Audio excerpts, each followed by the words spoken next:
I told you there was no danger in me going along. Would you listen to me? No. No, I'm only a woman.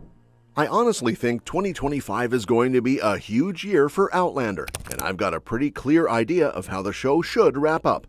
Plus, my favorite Outlander couple is coming back for Season 8, which is exciting, but I'm seriously hoping the show skips over their heartbreaking storyline from the books. So, let's get into it. Outlander Season 8 and the untold storylines fans are dying to see. Even though all that waiting was rough, it seems like we're finally being rewarded. Between the end of Season 7 Part 2 and everything that's coming next, it looks like 2025 is going to be a non-stop Outlander year. Season 7 wrapped up in early 2025 with a cliffhanger that was basically designed to keep us on edge until Season 8 drops. Then, not long after that, we're getting the debut of the spin-off Outlander Blood of My Blood. It's set to premiere on August 8, 2025. While there's no official date for Season 8 just yet, it's expected to hit stars by the end of the year, likely in November, just like Season 7's second half. With so much Outlander content packed into one calendar year, it's starting to feel like the perfect time for the franchise to level up again, possibly with another spin-off reveal before the year's out. This kind of timing actually makes a lot of sense when you think about it. If Starz wants to test the waters to see whether there's still a big enough audience for expanding the Outlander universe, then 2025 is the moment to go for it. Blood of My Blood is the franchise's very first spin-off, and it's set to dive into the love stories of Jamie and Claire's parents. But honestly, that's just the beginning. The world Diana Gabaldon built is so rich, and there are a bunch of characters and storylines that haven't been touched on screen yet. If Outlander Season 8 premieres in November like expected, then by early 2026, it'll be halfway through airing. That would give the franchise the perfect opportunity to start saying goodbye to Jamie and Claire's main arc while still teasing fans with the promise of more to come. By the time we get to the season finale, fans could be mourning the end of an era, but also looking forward to the next chapter. That's the kind of balance that helps keep a franchise strong even as its original storyline winds down. In fact, the franchise already has the perfect spin-off just waiting to be greenlit. The books give plenty of material to work with, and Season 7 already dropped a few hints. For example, the novella The Space Between follows Joan McKimmey and Michael Murray on an adventure in France, something Jamie and Claire indirectly helped set up when they made peace with Leary. Then there's the mysterious return of Master Raymond at the end of Season 7, which has fans buzzing with theories. Still, if I had to pick just one character to follow in a new series, it would have to be Lord John Grey. Season 8 is expected to follow many events from the book Go Tell the Bees That I Am Gone, and that book ends on a pretty big cliffhanger for Lord John. He's kidnapped by Captain Richardson, who was introduced in Season 7, and that storyline hasn't even been resolved in the books yet.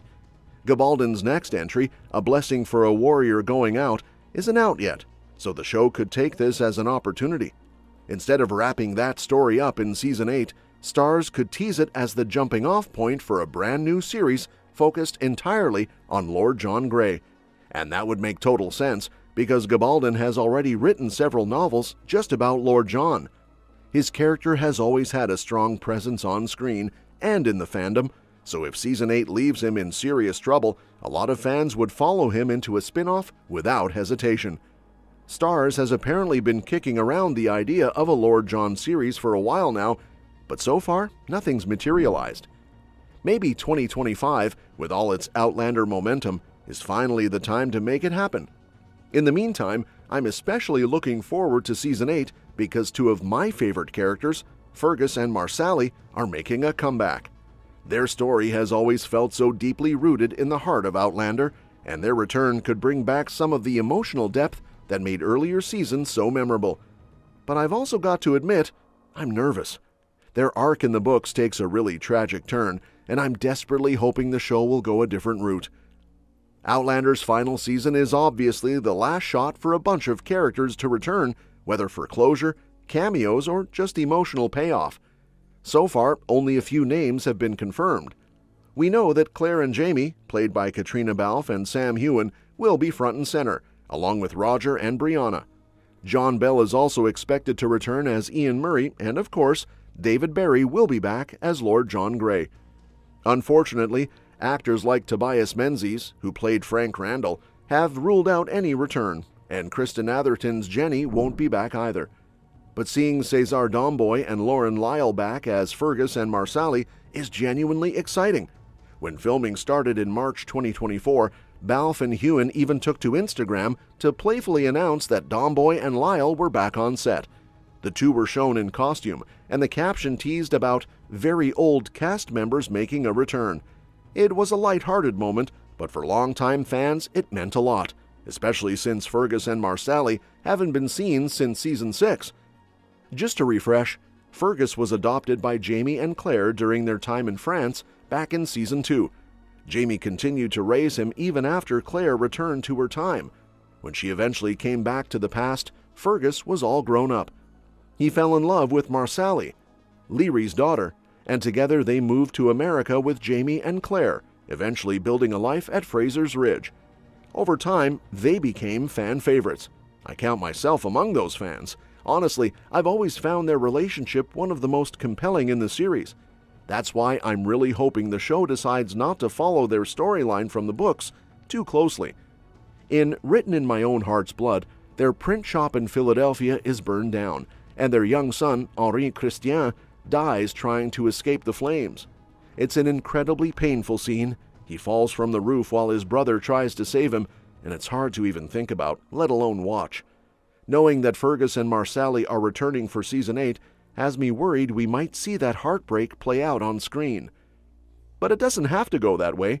There are better, more hopeful directions the show could take. Since they've been absent for so long, it would feel wrong to bring them back just to put them through that kind of loss. Instead, season 8 could tweak the story in a way that still adds drama and weight, but gives them a more fitting ending. For instance, Claire may be coming into her healing powers in a new way. After starting to believe that Master Raymond brought her daughter Faith back to life, there's a possibility the show could hint at something similar happening in the present. Maybe Henri Christian does face danger, but Claire is able to save him, turning a tragic moment into a hopeful one. Alternatively, the show could explore another part of Fergus's backstory. Diana Gabaldon has said that Fergus is actually the son of a time traveler, and that detail hasn't really been explored yet in the show.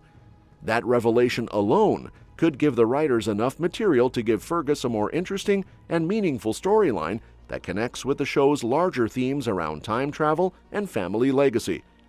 As long as Fergus and Marsali aren't being brought back just to suffer, I'll be happy.